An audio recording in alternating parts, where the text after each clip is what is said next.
अलीकडे लुटण्यासाठीच पालकमंत्र्यांच्या नेमणुका होतात असा आरोप संजय राऊतांनी केलाय। नाशिकच्या पालकमंत्री पदाबाबत मुख्यमंत्री फडणवीसांनी केलेल्या वक्तव्यावरून राऊतांनी हा आरोप केलाय।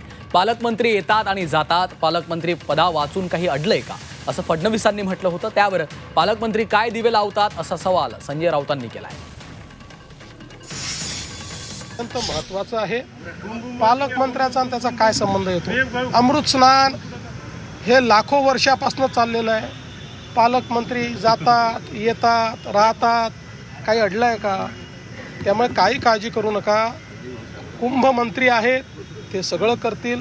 सोबत बाकीचे आमचे मंत्री आहेत। या जिल्ह्यामध्ये गिरीश भाऊ कुंभमंत्री म्हणून काम पाहतात। आमचे दादा भुसे आहेत, आमचे नरहरी झिरवळ आहेत, भुजबळ साहेब आहेत, आणि कमी पडलो तर आम्ही पण आहोतच ना। त्यामुळे तुम्ही त्याची काळजी करू नका, याच्यामध्ये कुठलेही राजकारण आणू नका। आपला हा धार्मिक आणि सांस्कृतिक अशा प्रकारचं हे पर्व आहे। ते बरोबर बोललेले आहे। पालकमंत्र्यांशिवाय काही अडलंय का? ते काय चुकीचं बोलले? मुळात सरकार या राज्यात जे मंत्रिमंडळ आहे त्यांच्याशिवाय काय अडलेलं नाही। मंत्री कामच करत नाहीये।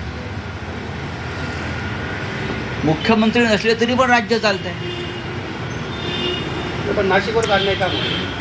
बाकीच्या ठिकाणी पालकमंत्री दिलेले, जे बाकीच्या ठिकाणी जे पालकमंत्री आहेत ते काय दिवे लावते एकदा बघून घ्या। पालकमंत्री हा जिल्ह्याच्या लुटमारीसाठीच नेमला जातो अलीकडे, आणि पोलिसांवर दबाव आणण्यासाठी।